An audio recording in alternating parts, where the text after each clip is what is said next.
तो जितने ही बच्चे यूपी बोर्ड का एग्जाम देने वाले 24 फरवरी को एग्जाम शुरू हुई, आज की वीडियो सिर्फ उन्हीं के लिए होने वाली है। अदर बोर्ड वाले ये वीडियो ना देखें। अगर आप और किसी बोर्ड से हैं तो आपके लिए वीडियो नहीं है। जितने बच्चे यूपी बोर्ड के हैं उनको मैं एक चीज आज सूचित करने जा रहा हूं कि आपकी जो नई कॉपियां हैं, जो फ्रंट पेज आपने देखा था अभी तक, जो मैं आपको बताता था कॉपियां, वो थोड़ी पुरानी कॉपियां थी। जो आपकी नई कॉपियां आ रही हैं बिल्कुल ही एकदम नई, कि इस प्रकार से कुछ फ्रंट रहने वाला है, इस प्रकार से आपको भरनी है, तो वो मैं आज आपको बताऊंगा।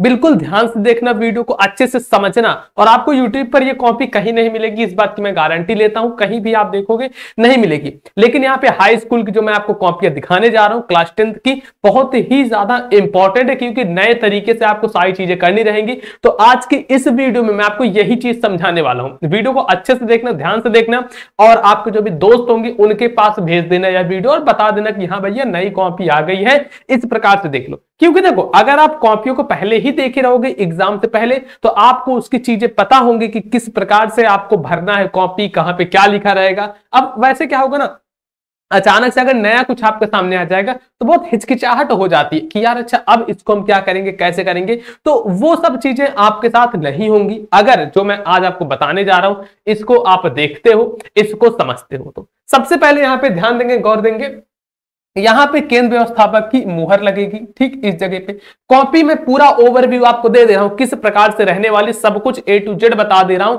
नहीं तो शुरुआत में ही काफी सारे बच्चे यहां पे गलतियां कर देते हैं, और अगर गलती करते हो तो चाहे आप कॉपी में 70 में से अगर आप 60 नंबर का भी किए हो तो ये 60 नंबर कोई मायने नहीं रख जाता, कट जाएगा अगर आपने इस पे कुछ ऐसी मिस्टेक कर दी। तो ये सब मिस्टेक आप नहीं करोगे जो मैं बता रहा हूं इसको अगर ध्यान से सुनते हो, देखते हो, समझते हो तो, है ना।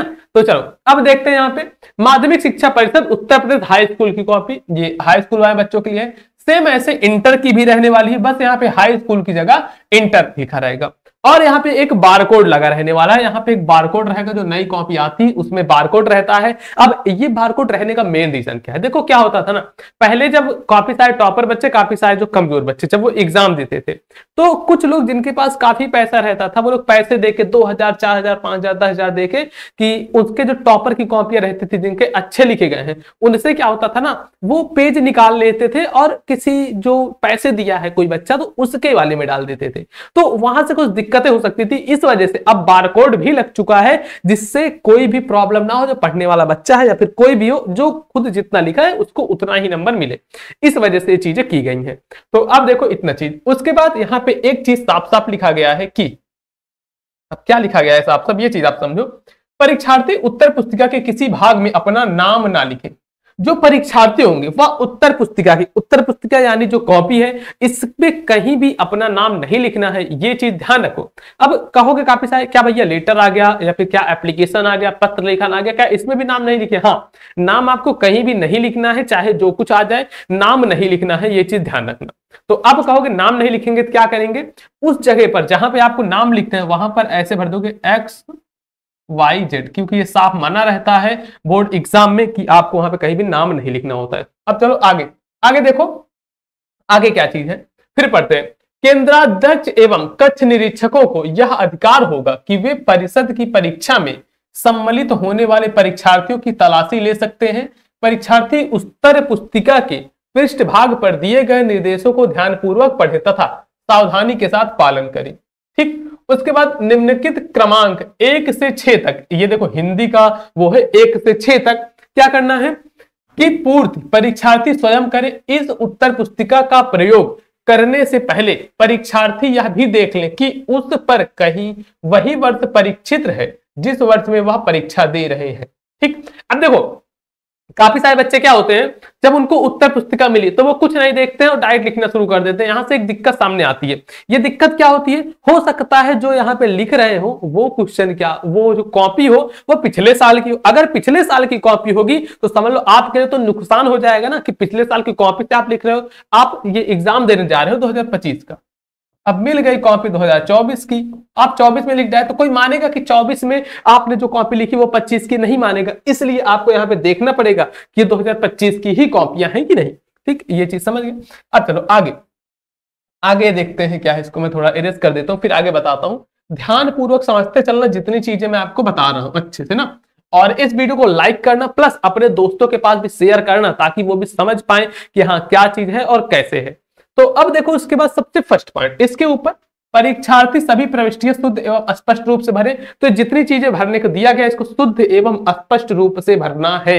एक शुद्ध एवं स्पष्ट रूप से भरना। मैं एक एक चीजें बढ़िया से आपको दिखा दे रहा हूं कि हाँ ऐसे ऐसे करना है। सबसे पहला जो चीज है परीक्षार्थी का अनुक्रमांक अंकों में। यहां पे आपको अनुक्रमांक लिखना है अंकों में, अंकों में अनुक्रमांक लिखना है, ध्यान रखना। अब अंकों में किस प्रकार से करोगे, चलो मान लो आपका, मैं एग्जांपल लेता हूं किसी भी एक एग्जांपल, 10 अंक का रूल नंबर होता है। चलो ऐसे दिया गया है 1 2 3 2 4 8 5 7 3 2, कितने अंक हुआ, 2 2 4 2 6 2 8 2 10 अंक हो गया। अब इतना करने के बाद आपने अंकों में लिख दिया, फिर नीचे सेम है परीक्षार्थी का अनुक्रमांक शब्दों में। अब शब्दों में करना है तो क्या ऐसे करोगे, इकाई दहाई सैकड़ा हजार 10,000 लाख 10 लाख करोड़ 10 करोड़ अरब, ऐसे तो करोगे नहीं। ठीक, अब ऐसे नहीं करोगे तो क्या चीज करोगे, क्योंकि ऐसे करोगे तो पूरा भर जाएगा और एग्जाम को सही समझ में भी नहीं आएगा। तो ये गलत तरीका होता है जो काफी सारे बच्चे करते हैं। तो ये तरीका आपको नहीं अपनाना है। क्या करना है चलो वो मैं बताता हूं। शब्दों में करने, जैसे यहाँ पे 1 है तो इसको लिखो, मैं आपको इसी बार बार समझा, यहाँ पे लिखो ऐसे 1, फिर यहाँ पे 2 है तो ऐसे लिखोगे 2, कॉपी पे लिखोगे बढ़िया लिखाएगा, अभी इस पे नहीं लिखा रहा है। फिर ऐसे है 3 तो यहाँ पे ऐसे लिखो 3, उसके बाद फिर है 2 तो ऐसे लिख दो यहाँ पे 2, उसके बाद 4 है तो ऐसे लिखो 4, फिर 8 तो यहाँ पे लिख दो 8, और फिर 5 7 3 2 तो ऐसे लिखो 5 7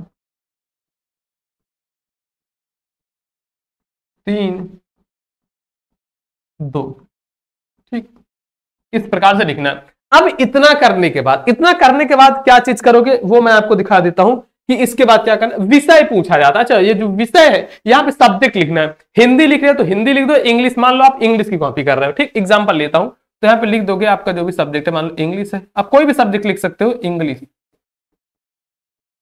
जैसे इंग्लिश की कॉपी तो यहाँ पे 1 की जगह 1 2 3 2 4 8 5 7 3 2 ऐसे लिख देना। ठीक, अब इतना करने के बाद प्रश्न पत्र में लिखा जाता है केवल, प्रश्न पत्र में लिखोगे केवल, और उसके बाद प्रश्न पत्र पर अंकित संकेतांक आपने देखा होगा कि कॉपियों जो पेपर मिलेगा आपको उस पेपर पर एक संकेतांक रहता है। एग्जाम्पल में जैसे देखो, अगर मैं एग्जाम्पल लूं तो ऐसे रहता है ना 817 AC या फिर AB, इस टाइप से कुछ करके ऐसे रहता है। अब इतना करने के बाद परीक्षा का दिन आता है। तो परीक्षा का दिन यानी कि किस दिन आपकी परीक्षा है, सोमवार को, मंगलवार को, बुधवार को, बृहस्पतिवार को, जिस भी दिन परीक्षा रहेगी उसको बढ़िया से यहाँ पे लिखना है। तो चलो यहाँ पे क्या करेंगे, मान लो आपकी परीक्षा है सोमवार को तो ऐसे लिखोगे सोमवार।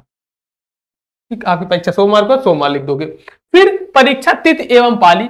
परीक्षा तिथि में क्या है, किस डेट को आपका एग्जाम, 24 फरवरी को एग्जाम है, देखो ऐसे लिखो 24 फरवरी, क्योंकि 24 फरवरी को सोमवार पड़ा था, हम यहाँ पे सोमवार लिख दे 24 फरवरी और 2025। अब ये देखो वहां पे जब पेन से लिखोगे तो थोड़ा आराम से छोटे में हो जाएगा। पाली पूछा, पाली भी लिखना जरूरी है। तो पाली इन द सेंस कि किस टाइम एग्जाम है। सुबह अगर आपका एग्जाम है तो प्रथम पाली लिखोगे, अगर दोपहर के बाद एग्जाम है तो वहां पे द्वितीय पाली लिखोगे। तो चलो कैसे करोगे, यहां पे आपका सुबह एग्जाम रहेगा तो ऐसे लिख देना है प्रथम पाली। ठीक, अब इतना करने के बाद केंद्र का नाम में क्या लिखना होता है, जहां पर भी आपके एग्जाम का सेंटर गया होगा वो केंद्र का नाम लिखना होता है कि आपके एग्जाम का सेंटर कहां पे गया। सेंटर इन द सेंस कहां पे आप पेपर देने गए हो। स्कूल का नाम नहीं लिखना होता है, सेंटर का नाम लिखना है कि कहां पर आपका जो स्कूल है उसका सेंटर गया है। तो देखो स्कूल का सेंटर जहां पे भी गया होगा डैश डैश इंटर कॉलेज, और जो भी रहेगा जिला उला जो भी रहे, जैसे मान लो प्रयागराज है तो लिख देता हूं मैं प्रयागराज, और जो भी आपका रहेगा आप यहां पे लिख देना। उसके बाद कक्ष निरीक्षक भरे, उपयुक्त प्रविष्टियों का निरीक्षण। तो ये जितनी चीजें हैं ये सब चीजें आपको नहीं करनी है, ये ध्यान रखना। ये चीजें किसको करनी होती है, हमेशा टीचर को करनी होती है जो आपके क्लास में रहेगा और लोगों को। तो ये सब चीजें आपको नहीं करनी है। तो बस इतनी ही चीजें करनी रहती हैं जो कि मैं आपको बता दिया कि हाँ ऐसे ऐसे करना, और ऐसे करोगे तभी अच्छे से आप भर पाओगे। और ये कॉपी कहीं पर भी नहीं मिलेंगी, ये चीज ध्यान रखना। तो मैं आपको बता दे बिल्कुल नए तरीके से जो कॉपी है अपनी। इस वीडियो को लाइक करना और अपने ज्यादा से ज्यादा दोस्तों के पास शेयर करना भैया। इस वीडियो को अपने सारे दोस्तों के पास शेयर कर देना कि हाँ नई कॉपी आ गई है, इस कॉपी को जाकर देखो किस प्रकार से क्या चीज कैसे करनी वो भी समझो। और हाँ, जितने बच्चे 2025 में अपना बोर्ड एग्जाम देने वाले हो उनको बता दो, आप सभी के लिए इस चैनल पर डेली रात को 8 बजे लाइव क्लास चलती है। तो सारे बच्चे ज्वाइन हो जाया करो 8 बजे एकदम अच्छे से। और जिन्होंने अभी तक सब्सक्राइब नहीं किया है ना चैनल, सब्सक्राइब कर लो। अब क्यों कह रहा हूं, जब आपका एग्जाम रहेगा उससे पहले मैं आपको कुछ इंपॉर्टेंट क्वेश्चंस बताता हूं जो कि हर बार बोर्ड एग्जाम में सीधे लड़ते हैं। तो आप उन क्वेश्चन को अगर पढ़ के जाओगे तो आप भी अच्छे नंबर लाओगे। अगर आप चाहते हो कि हाँ अच्छे नंबर लाओ तो चैनल सब्सक्राइब कर लेना, इस वीडियो को लाइक करना। चलो दोस्तों, मिलते हैं आपसे और किसी नेक्स्ट वीडियो में।